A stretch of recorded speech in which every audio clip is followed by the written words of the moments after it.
Hello po sa inyo mga ka-Jansky, kumusta po kayo? At ngayong araw na ito ay meron na naman po tayong bagong ibabahagi sa inyo na kung saan ito po ay mga simpleng paraan para mas lalo pang maka-attract ng good luck na yan so sa pinyaman man o pananalapi. So bago po ang lahat ay nais ko lang pong ipromote sa inyo para po sa mga gusto ng mga pampaswerte sa inyong mga negosyo, sa inyong mga trabaho, sa inyong mga career, o kung kayo po ay mahiling maglaro ng anumang uri ng sugal, meron po tayong pampaswerte dyan. Para po sa mga interesado ay mag-PM lamang po kayo sa akin. So ito po ating pampaswerte ngayong araw na ito mga ka-Jansky. So ito po kung kayo po ay mahilig tumaya ng loto. So marami po sa ating mga kababayan na marami pong tumataya ng loto dahil nga sila ay nagbabaka sakali.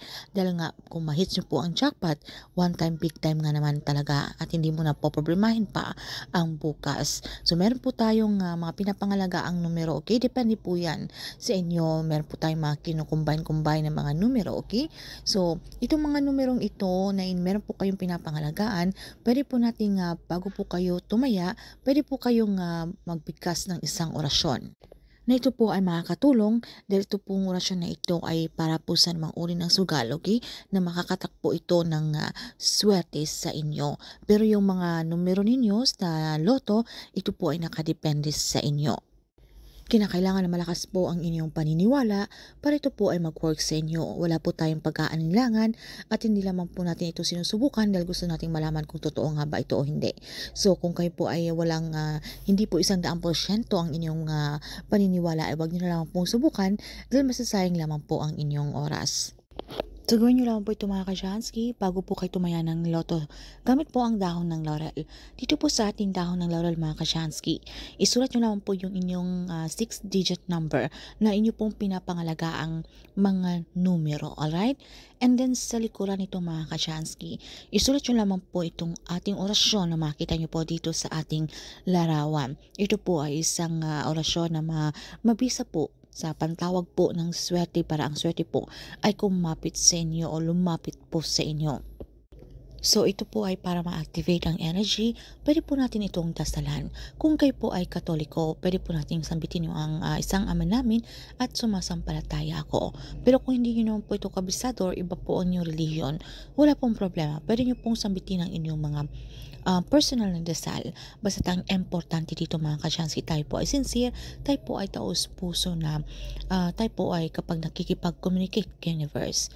And then pagkatapos sambitin nyo po ang inyong mga intensyon na halimbawa na sa pamamagitan nitong inyong mga numero ay kayo po ay gagantimpalaan universe dahil alam nyo pong deserve nyo po ang bagay na yan at kayo po ay makakatulong sa mga taong nangangailangan, especially sa inyong mahal sa buhay. So depende na po yan sa inyong mga intensyon mga ka-Jansky. And then dapat kayo po ay maging positibo, i-claim, i-affirm nyo na po sa inyong mga sarili ang mga swerte darating na ito. Sambitin nyo lamang po yung ating mantra. Thank you, universe. Now I'm ready to receive the blessings. And then pagkatapos ito mga ka-Jansky, ilagay nyo lamang po ito sa inyong mga pitaka. At kapag kayo po ay tataya, alright, pwede nyo po itong himas-himasin. Dapat wala pong nakakaalam na ito po ang inyong pampaswerte. At ito pong orasyon na isinulat nyo po sa likod po ng ating dahon ng laurel ay sambitin nyo po sa inyong mga isipan ng 3 beses. Alright, bago po kayo tumaya mga ka-Jansky. Ito po ay makakatulong, okay? Malay natin, wala pong masama kung atin pong susubukan dahil kung alam nyo naman na deserve nyo po ang bagay na yan na inyong hinihiling kay universe, why not mga ka-Jansky? At sa pamamagitan ng mga prosesong ito na pinaparating natin kay universe na tayo po ay ready nang makareceive ng blessings na yan. Deserve po natin yan. At kung hindi man po tayo ay nangyari agad yung ating kahilingan na hindi man tayo na tumama sa loto, wag po tayo mawala ng pag-asa, wag po tayo maging puro reklamo, alright? So malay nyo po kung hindi man sa ganitong paraan, meron pong ibang paraan na ibibigay sa inyo ni universe na kung ano man po ang ating mga problema sa buhay o kung ano man po yung gusto nating o pangarap natin, ito po ay ibibigay niya po sa ibang paraan. So dapat makita ni universe na Itong ating pampaswerte ay isang gabay o inspirasyon lamang. Kinakailangan na tayo pa rin po ay magsumikap, tayo po ay lalo pang magsipag, na tayo pa rin po ay maging produktibo sa araw na yan. Huwag po tayong maging tamad mga kasyansky at magre-rely na lang po tayo sa mga ganitong pampaswerte. So hindi po ito mag-work ng ganon. So kinakailangan na sabayan po natin ito ng pagsusumikap.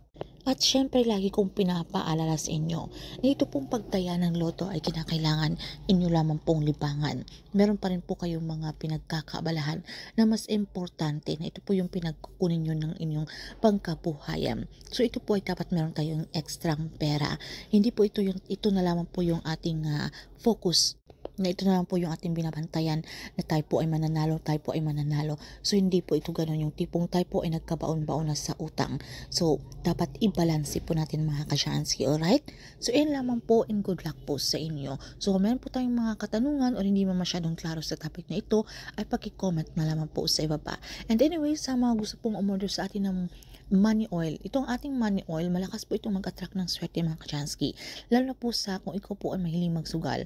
So pwede nyo po itong ipahid sa inyong mga kamay bago po kayo maglaro. Dahil ito po ang ating money oil, ito po ay cleanse, bless, and ritualize na po.